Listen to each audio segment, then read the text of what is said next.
Hello, I am doctor पूजा बोहरा और आज हम बात करेंगे calcium supplements and achieving a right balance between the two. आजकल बहुत कॉमनली देखने में आ रहा है कि हर कोई कैल्शियम सप्लीमेंट्स ले रहा है after 35 years of age without being advised या prescribed by the doctors. No doubts, calcium is very very important for normal building and formation of the bones and for the normal functioning of the body. But kitna? How much is the actual amount we are supposed to take?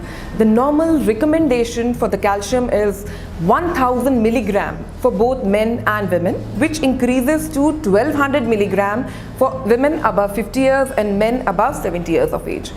तो अब हम calcium को किस तरीके से लेंगे, calcium supplements या diet? Calcium supplements fill करते हैं उस गैप को जो डाइट में हमें कैल्शियम रोज चाहिए, और जितना डाइट में हम कैल्शियम रोज लेते हैं इनका जो बीच का गैप है उसको कैल्शियम सप्लीमेंट्स फिल करते हैं।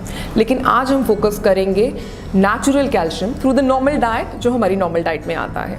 तो नॉर्मल डाइट में हम लोग कहाँ से कैल्शियम ले सकते हैं? मोस्ट इंपॉर्टेंटली सबसे पहले जो हम नॉर्मली शुरू से सुनते आए हैं दैट इज डेयरी प्रोडक्ट्स, दूध, दही, पनीर, टोफू, फोर्टिफाइड मिल्क, ये सब चीज़ों में कैल्शियम रहता है। Second is green leafy vegetables, specially broccoli, kale and cabbage. Then we have ragi. Ragi has got 330 milligrams of calcium per 100 grams. हम लोग घर में जो खाना बनाते हैं, रोटी बनाते हैं, उसकी जगह हम रागी का आटा इस्तेमाल कर सकते हैं। नाश्ते में हम लोग रागी का चीला बनाकर ले सकते हैं। So these are the things which we require. बहुत से लोग इस तरह से कहते हैं कि हम ये सब चीज़ें डाइट में ऑलरेडी ले रहे हैं, फिर भी कैल्शियम रिक्वायरमेंट पूरा नहीं होता है, फिर भी बॉडी में पेन रहता है, जब भी टेस्ट करवाओ कैल्शियम हमेशा कम ही आता है। Now what is the reason behind this? There are certain foods which are calcium absorbing and there are certain food which interfere with the absorption of calcium in the body. It's very important to understand कि calcium जो ले रहे हैं वो body में absorb हो रहा है या एब्जॉर्ब नहीं हो पा रहा है। अब हम समझते हैं कि कौन से फूड ऐसे हैं जो कैल्शियम को बॉडी में एब्जॉर्ब करने में हेल्प करते हैं। That is vitamin D and ascorbic acid, citrus fruits. Vitamin D means हम लोग ले सकते हैं मशरूम से, हम लोग ले सकते हैं फ्लेक्सीड से, फिश से, एग से। इन चीज़ों में विटामिन डी बहुत ज़्यादा, end of course sunlight. And citric fruits हो गए, हमारे ग्रेप्स हैं, ऑरेंजेस हैं, जितना भी सिट्रिक फ्रूट्स हैं वो हमारे हेल्प करते हैं कैल्शियम को बॉडी में एब्जॉर्ब होने में।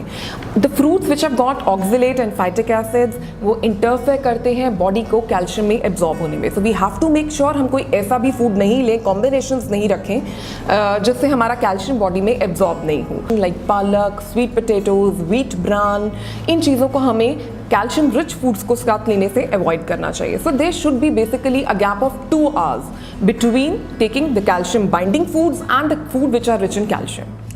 Hope this video helped you, and if you have any query, do let us know in the comment section. We'll definitely try to help you out. Stay tuned, stay healthy.